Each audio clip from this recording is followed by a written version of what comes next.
جیسے ہی حسن رملہ کے کمرے میں داخل ہوا وہ ہائے ہائے کر رہی تھی۔ اسے یوں ہائے ہائے کرتا دیکھ کر حسن بے حد پریشان ہوا۔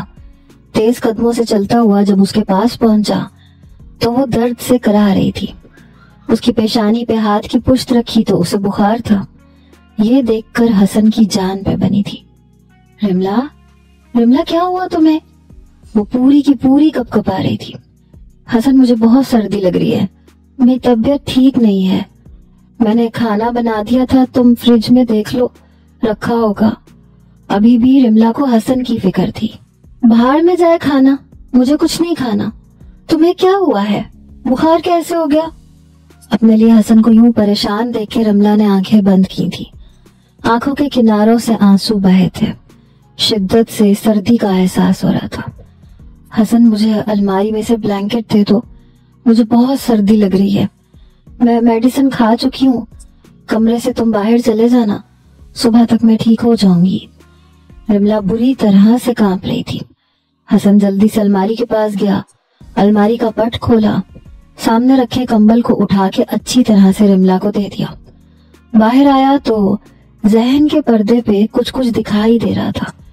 جب کبھی وہ بیمار ہوتا تھا تو اس کی ماں اس کے سرہانے بیٹھ کے پانی کی پٹیاں کیا کرتی تھی، اس لیے اس نے ایک باؤل میں پانی لیا، رومال لے کے رملہ کے پاس آ گیا، رومال کو اچھی طرح گیلا کر کے نچوڑا اور رملہ کے ماتھے پہ رکھ دیا۔ رملہ نے آنکھیں کھول کے اسے دیکھا۔ یہ تم کیا کر رہے ہو؟ ارے میں ٹھیک ہو جاؤں گی، تم جا کے کچھ کھا لو۔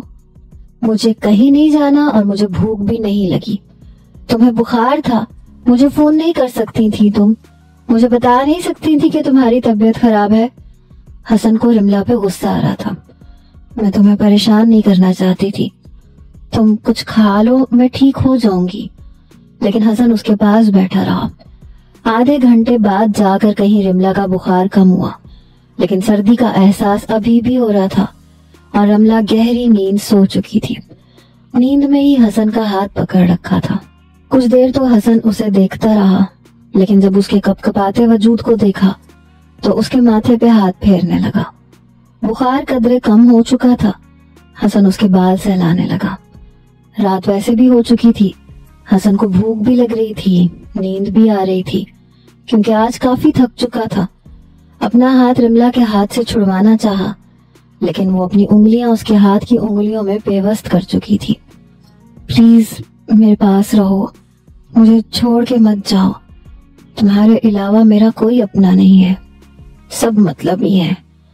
نیند کی غنودگی میں رملہ کی باتیں حسن بڑے غور سے سن رہا تھا۔ حسن، مجھے کبھی بھی چھوڑ کے مت جانا، میں تمہارے بغیر رہ نہیں پاؤں گی۔ پتہ نہیں کیوں لیکن حسن پہ بے بسی سی چھانے لگی۔ بکھرے بالوں میں، ستے ہوئے چہرے میں بھی وہ بہت پیاری لگ رہی تھی۔ دل اس کی طرف کھینچنے لگا تھا۔ رملہ نے بخار کے ساتھ نیند کی میڈیسن بھی کھا لی تھی، اس لیے وہ گہری نیند میں تھی۔ نیند میں ہی سردی لگنے کی شکایت کر رہی تھی۔ حسن چاہتا تو اپنا ہاتھ چھڑوا کے اپنے کمرے میں جا سکتا تھا، لیکن دل بے ایمانی پہ اکسانے لگا تھا، اس لیے اس کے برابر میں ہی لیٹ گیا۔ دل بے اختیار سا ہونے لگا، جذبات بھی بے قابو ہونے لگے، اس لیے رملہ کو وہ اپنے حصار میں لے چکا تھا، اپنے سینے کے ساتھ لگا چکا تھا، اپنے اندر اسے سمیٹ چکا تھا۔ کچھ ہی دیر میں رملہ کا جسم کانپنا کم ہوا اور بخار اب نارمل ہو چکا تھا۔ وہ ابھی بھی گہری نیند میں تھی۔ اپنا چہرہ حسن کے سینے میں چھپائے ہوئے وہ گہری نیند سوئی ہوئی تھی۔ آنکھیں حسن بھی بند کر چکا تھا۔ صبح تک رملہ کا بخار اتر چکا تھا، لیکن اپنا آپ کسی شکنجے میں قید سا محسوس ہو رہا تھا۔ جیسے اس نے اپنی آنکھیں کھولی، نظر حسن کی شرٹ کے کھلے ہوئے بٹن پر گئی، جس میں وہ منہ چھپائے سو رہی تھی۔ حسن کا ہاتھ اس کی کمر پہ تھا، بالکل اسے اپنے ساتھ سمیٹے ہوئے تھا۔ یہ دیکھ کر وہ بری طرح سے ہڑبڑائی۔ اس کے یوں اچھلنے پہ حسن کی آنکھ کھلی۔ جلدی سے حسن کا ہاتھ اپنی کمر سے پیچھے کیا اور اٹھ کے بیٹھ کے پیچھے ہٹ گئی۔ حسن نے نظر چرائی، خود بھی اٹھ کے بیٹھ گیا، لیکن سمجھ نہیں آ رہا تھا بات کیا کرے۔ یہی کیفیت رملہ کی بھی تھی۔ جھجکتے ہوئے حسن نے ہی بات کا آغاز کیا۔ تمہاری طبیعت اب کیسی ہے؟ سردی تو نہیں لگ رہی؟